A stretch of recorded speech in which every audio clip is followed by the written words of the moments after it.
कहानी की शुरुआत होती है डेनमार्क में, जब वाइकिंग्स का दौर था। पहाड़ी पर एक जाइंट अपने छोटे से बच्चे के साथ खेल रहा था। तभी सामने से वाइकिंग्स का एक लीडर अपने आदमियों के साथ वहां आया। वो लोग उस जाइंट को मारना चाहते थे। उस जाइंट ने दूर से ही वाइकिंग्स को आते हुए देख लिया और अपने बच्चे को गोद में उठाकर भागने लगा, मगर वो लोग उसके बहुत नजदीक पहुंच गए थे। इसलिए जाइंट ने अपने बच्चे को छुपा दिया और वाइकिंग्स का सामना करने लगा। लेकिन इतने सारे लोगों का सामना करना एक अकेले जाइंट के लिए मुश्किल हो गया। बागियों ने जाइंट के सीने में तीर मारे और उसके शरीर को जला दिया। जाइंट तड़पता हुआ पहाड़ी से नीचे गिर गया और उसकी जान चली गई। छोटा बच्चा छुपकर ये सब कुछ देख रहा था। तभी वाइकिंग्स के लीडर की नजर बच्चे पर पड़ी। उसने अपना मास्क उतारा और बच्चे पर तलवार से हमला करने लगा, मगर तलवार चलाते वक्त उसे बच्चे का प्यारा सा चेहरा देखकर दया आ गई और उसे वहीं छोड़कर वहां से चला गया। लेकिन उसके साथियों को लग रहा था कि मुखिया ने बच्चे को भी मार दिया है। इसके बाद वो छोटा बच्चा पहाड़ी से उतरकर अपने पिता की लाश के पास गया।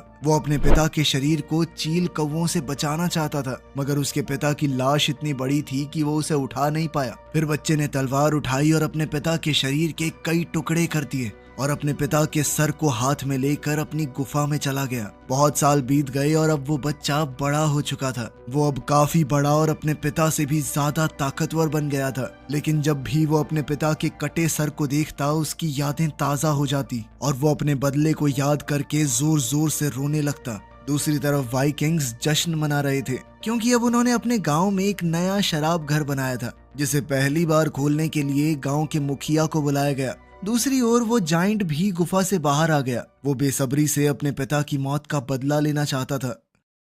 उसी रात जब बहुत सारे वाइकिंग्स उस शराब घर में जश्न मना रहे थे, तभी वो जाइंट वहां पहुंच गया और उसने बाहर पहरा दे रहे सिपाही का सर कुचलकर उसे मौत के घाट उतार दिया। अब वो शराब घर में घुस गया और वहां मौजूद सारे वाइकिंग्स को मार डाला। अगली सुबह गांव का सरदार वहां पहुंचा अपने साथियों के साथ। जैसे ही वो अंदर घुसा, वहां का नजारा देखकर दंग रह गया। सभी वाइकिंग्स की लाशें वहां बुरी तरह पड़ी थी। उन सबको बेरहमी से मारा गया था। मुखिया ने अपने आदमी से पूछा कि जब ये सब कुछ हो रहा था तो तुम कहाँ थे? उसने जवाब दिया कि मैं तो गांव चला गया था। कुछ जवान लड़के यहाँ रुके थे मौज मस्ती करने के लिए। मगर ये बात बहुत हैरान कर देने वाली थी कि जो भी यहाँ था, उसने पास ही में रहने वाले बच्चे या औरतों के ऊपर कोई हमला नहीं किया। ये सब देखकर मुखिया बहुत परेशान हो गया। इसके बाद हम एक दूसरे वाइकिंग लीडर लियो को देखते हैं। लियो वाइकिंग्स का ही एक बहुत जाना माना योद्धा है। वाइकिंग्स दरअसल लुटेरे थे।